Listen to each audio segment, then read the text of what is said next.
متابعينا الاعزاء اينما كنتم، لازلنا نجدد التحيه والترحيب من ارضيه ميدان الظفره ضمن هذه المحطه الرياضيه، المحطه الثامنه لاشاره اتحادي سباق الهجن، تتواصل في جميع ميادين الدوله. هكذا نتابع ونسلط الضوء على هذه الاشواط الجميله على ارضيه ميدان مدينه زايد. شاهدنا الشوط الاول وتابعنا شقره بانفراد مميز.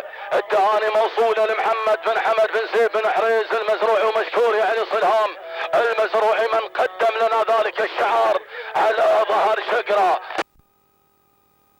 حفلنا الكريم شوطنا الثاني، وشوط لا يقل اهميه عن الشوط الماضي، بل هو بالفعل الشوط الاول للقعدان الحقائق على ارضيه هذا الميدان. الثلاثة الكيلومترات حاضره في هذه المحطه ومع هذه الرياضه ومع انطلاقه هذا السن الحقائق.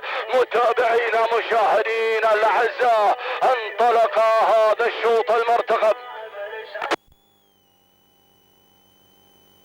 مثير للغاية، شوط ايضا من قوة هذا الشوط وجود اسماء قوية حاضرة وشعارات عملاقة على ارضية هذا الميدان.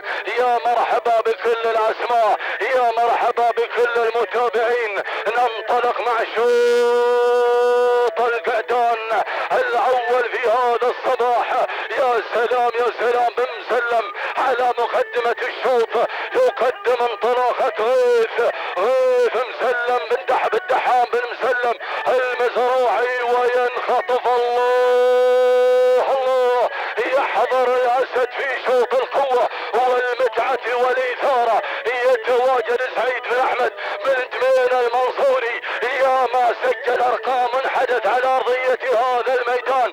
جنج التوقيت يتواجد الاسد ويرقص على ارضية ميدانه. وتابع ملفت الله، يا سلام يا سلام يا سلام. عامر بن محمد بن زايد المنصوري يتحدثون دائما بلغة الكبار مع هذا الشعار، يقدم الكثير والكثير مثل ما شاهدنا في عاصمة الميادين الملايين. فعلا هنالك في ميدان الوثبة قدم العرض المميز من خلال حصد الرموز اشعار عامر بن محمد بن زايد المنصوري. وتابع الوصول، وصل مزعل سالم وبخيت الغنام الهوملي، ورابع المراكز ياتينا مفلود اسعد بن حميد بن سالم الوهيبي يتواجد بشعاره مقدما مفلود. ايضا في المركز الرابع والخامس ياتينا الليث وسالم بن محمد بن سعيد بن محمد العفاري يتواجد في هذه اللحظه. بينما نتابع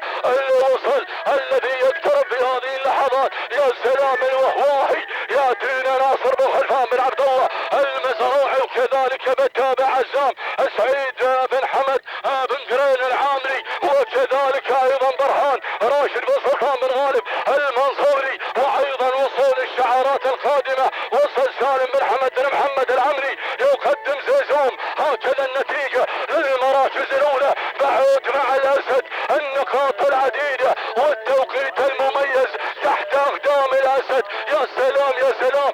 سعيد بن احمد بن دميره المنصوري، واليوم المحطه الثامنه يخوض الاسد هذه المعركه بوجود مفلود. المركز الثاني اسعد بن حميد بن سالم بن احمد الوهيبي يقدم انطلاقه مفلود. والمركز الثالث الوهواهي يتواجد في هذا الشوط. ينزلون بالشوط الاول للقعدان ناصر بن خلفان بن عبد الله المزروعي، ولكن الاسد على الصداره. الاسد في مقدمه الشوط، عادات بن دمينه وسلاله رياض، سلاله رياض العادات مع بن دمينه مثل ما عودنا لن يعرف طريق الهزيمه ابدا. سعيد بن احمد بن دمينه المنصوري يقدم الاسد في صداره الشوط في المركز الاول في العرض المميز. توقع التوقيت الزمني في هذه اللحظات تحت اقدام الاسد بعروضه والعادات والعوايد لحلها يا بن دمينه. يا سلام يا سلام على الاسد. الاسد في مقدمه الشوط، سلاله رياض انتاج بن دمينه. ولكن شوف المركز الثاني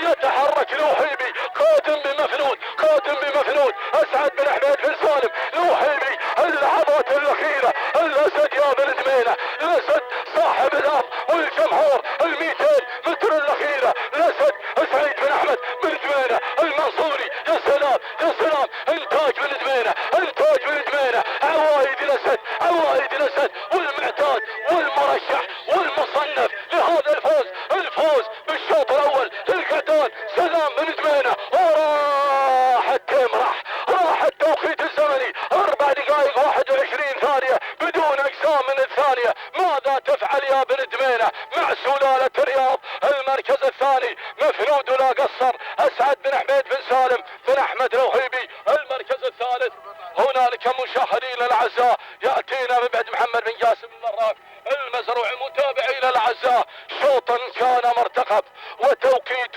كان متوقع مع سلاله الرياض.